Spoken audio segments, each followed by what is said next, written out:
എനിക്ക് ഇല്ലാത്ത അസുഖങ്ങൾ ഇപ്പൊ ഇല്ല. ശരിക്കും പറഞ്ഞാല് കുറെ അസുഖങ്ങളുണ്ട് എനിക്കൊരു റിലേഷൻഷിപ്പ് മുന്നേ ഉണ്ടായിരുന്നു. ആ ഒരു റിലേഷൻഷിപ്പ് ബ്രേക്കപ്പ് ആയപ്പോഴത്തേനും ഞാൻ കോമയിലായിട്ടുണ്ടായിരുന്നു. അതിപ്പോ എന്നെ ഭയങ്കര പേടിയാ അമ്മയ്ക്ക്. ഇവന്റെ അടുത്തും ചേട്ടൻ പറഞ്ഞിട്ടുണ്ട് നിനക്ക് അവളെ പറ്റി അറിയത്തില്ല.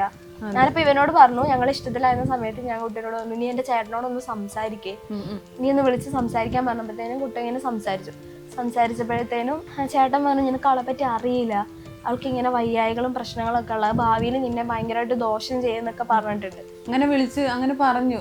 കാരണം ഞാൻ ഇവളെ കാണുമ്പോൾ ഇവള് മെഡിസിൻ കഴിക്കുന്നുണ്ട്. അത് ലൈഫ് ലോങ് ഉള്ള മെഡിസിനാ. അത് കഴിഞ്ഞിട്ട് ഇപ്പൊ ഞങ്ങൾ ഈ ഒരു നല്ല ഇവള് ഓക്കെ, അതായത് കുറച്ച് ഹാപ്പി ആയി. അത് സംഭവം ഉണ്ടായില്ല ഇത് ഇവൾക്ക്. അപ്പൊ അങ്ങനെ മെന്റലി ഇവള് അങ്ങനെ ഇതാ. അപ്പൊ ഇപ്പൊ കുറച്ച് ഹാപ്പി ഒക്കെ ആയി. ഇപ്പൊ ഇവളുടെ ECG എടുത്തപ്പോ ചെറിയൊരു വേരിയേഷൻ, അത് അത്ര എമർജൻസി കേസ് അല്ല, ആ ഒരു ഇത് മാത്രമേ ഉള്ളൂ. ഇപ്പൊ മെഡിസിൻ ഇപ്പൊ ഇനി ഉപയോഗിക്കണ്ടെന്ന് പറഞ്ഞു. സന്തോഷമാണ് വേണ്ടത് അല്ലെ. മെന്റൽ ഹെൽത്ത് ഇല്ലാത്തത് കൊണ്ട് കൂടിയാണ് പെട്ടെന്ന് തളർന്നു പോകുന്നത്. കാരണം ഇവൾക്ക് ലൈഫ് ലോങ് മെഡിസിൻ ഉണ്ടായതാ. ആ മെഡിസിൻ ഇപ്പൊ എനിക്ക് ഭയങ്കരമായിട്ട് ദോഷം ചെയ്തുകൊണ്ടിരിക്കും. എനിക്ക് ഭയങ്കര മറവിയാ. ഞാൻ ഇപ്പൊ എവിടെയെങ്കിലും എന്തെങ്കിലും ഒരു സാധനം ഇപ്പൊ പുറത്തു പോകാൻ നിൽക്കുന്നു, ജസ്റ്റ് ത്രെഡ് ചെയ്യാൻ പോകുന്നതായിരിക്കും.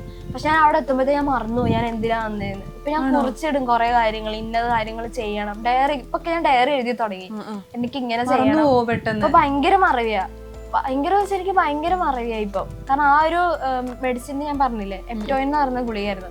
അത് ശരിക്കും പ്രായമുള്ള ആൾക്കാർക്ക് കൊടുക്കുന്നതാ. അപ്പൊ അതേ ഉണ്ടായിരുന്നുള്ളൂ എനിക്ക് തരാൻ വേണ്ടിട്ട്. അപ്പൊ ഡോക്ടർ പറഞ്ഞു കുറച്ച് നാൾ കഴിയുമ്പോൾ ഇത് സ്റ്റോപ്പ് ചെയ്യണം, ഇല്ലെങ്കിൽ ഇതുപോലെ ഭയങ്കരമായിട്ട് മറവി ഉണ്ടാവും പറഞ്ഞു. പക്ഷെ എനിക്ക് സ്റ്റോപ്പ് ചെയ്യാൻ പറ്റിയിട്ടുണ്ട്. സ്റ്റോപ്പ് ചെയ്ത് കഴിഞ്ഞാൽ വയ്യാണ്ടാവും. അങ്ങനെ അത് ഞാൻ ഒരു 3 വർഷം കണ്ടിന്യൂ ചെയ്താൽ മരുന്ന്. അത് പക്ഷെ ഇപ്പൊ എനിക്ക് ഭയങ്കര ബുദ്ധിമുട്ടാണ്. അതിന്റെ സൈഡ് എഫക്ട് ഇപ്പോഴാണ് വന്നത്. ശരിക്കും പറഞ്ഞാൽ